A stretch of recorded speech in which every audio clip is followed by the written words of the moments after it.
నెక్కి అండి అలా పెట్టుకో కింద పెట్టుకుంటే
ముందుకు రాడాయన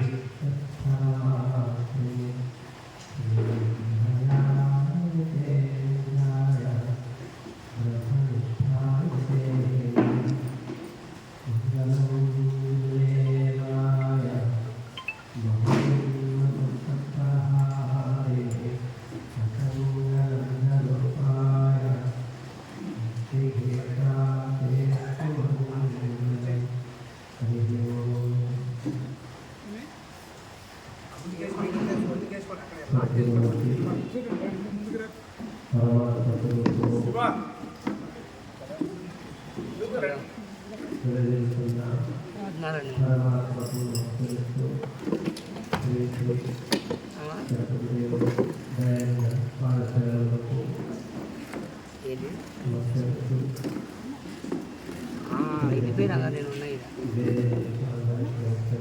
నేనేమొస్తానే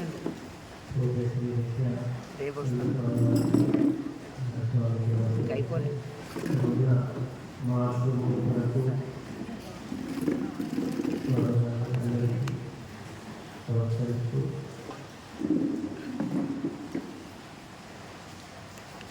ప్రతి ఒక్క కార్యక్రమం ఒకరి మీద ఈర్షాభావం పెట్టుకోవడమే మన హిందూ ధర్మంలో మిగిలిపోయింది. దానివల్ల పరమతాలు మనకి హెచ్చరించడం మన ఇబ్బంది పడడం. అదే మంచి కలుగుతున్నారో లేకపోతే చేతి కలుగుతుందంటే వారు ఉన్నా కూడా మనకి ఇంకా సహకరిస్తారు. కానీ మన హిందూ ధర్మంలో లేదట. వాడు చేస్తుందనుకో వాడిని హెచ్చరించడానికి ఇంకా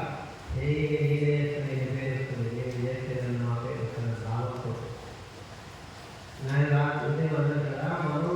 నలుగు నుంచి తర్వాత తీసుకోవడానికి ఎంత అయిష్టపడతామో అట్లాగా మళ్ళీ అడిగిన తర్వాత ఆశ్రమాలని మళ్ళీ ఉంచుకోవడం అంటే ఇది నరకం. వారికి నరకం ఉన్నా కూడా అటువంటి శిక్ష ఉంటుందో అంటే ఇంకెక్కువ స్థాయిలో ఉంటుంది అన్నమాట. అందుకే ఏది చేసినా ధర్మాన్ని ఎవరు చేస్తుందో తన కర్మ ఏదో ఏ కర్మ చేస్తుందో దైవానికి సంబంధించిన కర్మ చేస్తున్నప్పుడు మనం ఏది చెప్తున్నాము. కాకపోతే సహకరించు లేదా మానవుడు కానీ నిందించడానికి ప్రయత్నం చేస్తే ఇంత మహాపాతక జన్మ వస్తుంది. నైనంటే కుష్టివ్యాధి ఏది వచ్చిందంటే ఎవరిని నిందించడం వల్ల కుష్టివ్యాధి వస్తుంది. శాస్త్రంలో శివానంద రాసిపెట్టింది. వాటిని కొన్నిసార్లు ముందు కూడా తినడం వల్ల వీటికి పొట్ట వల్ల వ్యాధి వస్తుందని చెప్పి అంటే తింటే అదే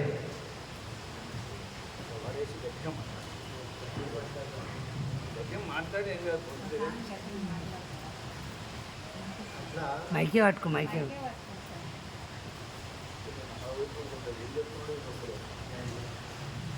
అయితే ఒకరి తిండి గుంజుకోవడం వల్ల ఇంకేమవుతుంది గ్యాస్ ప్రభావం ఇంకోటి షుగరు బీపీ దేని వల్ల వస్తుంది అంటే ఇంకొక నిలిపించడం వల్ల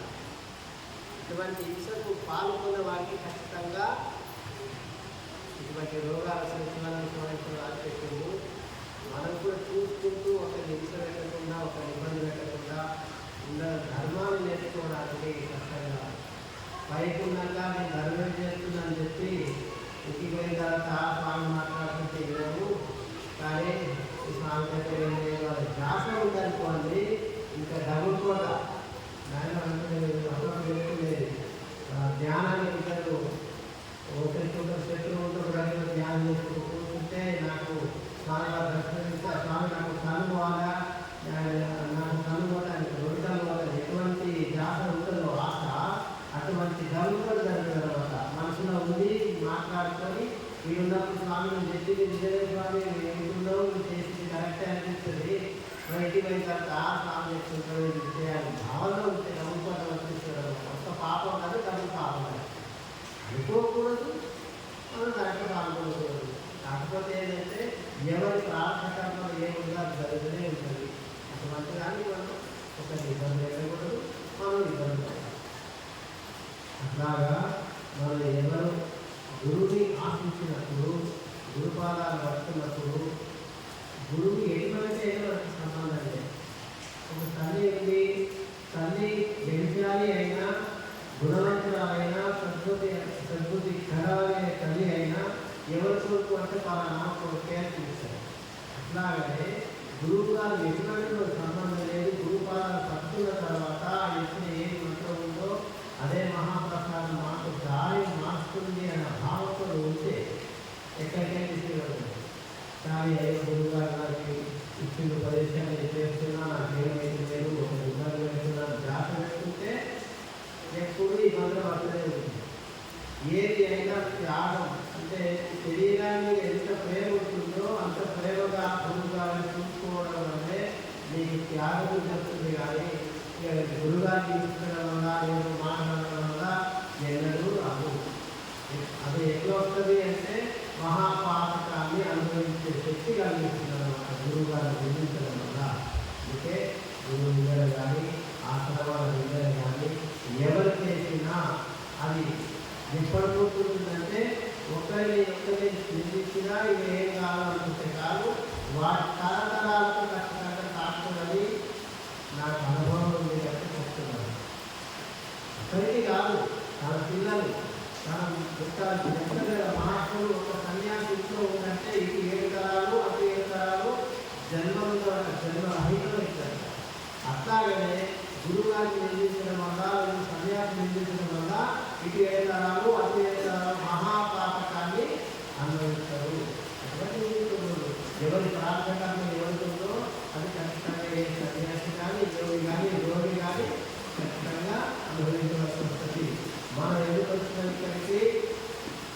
మనం ఎవరో తెలుసుకోవడానికి వస్తున్నాము గౌరవం అంటుంది కదా నువ్వు ఎవరో తెలుసుకోవడానికి ప్రయత్నించలేదు అట్లాగే మనం ఎవరో తెలుసుకోవడానికి ఆశ్రమాన్ని ఆశ్రయించడము గురువుగారిని సేవించడము భగవద్భక్తుగా భగవంతుడు స్మరించడము ఇవి అన్నీ మన జన్మ రహితం చేసుకోవడానికి కొన్ని కోట్ల జన్మ అయితే మానవ జన్మ వస్తుంది అట్లాగే ఈ మానవ జన్మని ధరించడానికి మనం ఖచ్చితంగా చూసుకోవాలి ఏం చేస్తున్నారంటే ఎవరితో సంబంధం లేదు మనమే ఉపయోగించుకోవడానికి చేసుకోవడమే మాయ తెరవస్తే మానవ వస్తుంది దీనిలో అహమని మన నా అహంకారం వస్తే అప్పుడు భగవంతుడికి దర్శనమిస్తుంది పరిపూర్ణంగా పరమాత్మ వేయబడతారు కనుక నా అనుభవం జరిగిన విషయం ఏంటంటే నేను ప్రతిరోజు భగవద్నామస్మరణ చేసేది నాకు సర్వరాలు జపరాలు చేసేది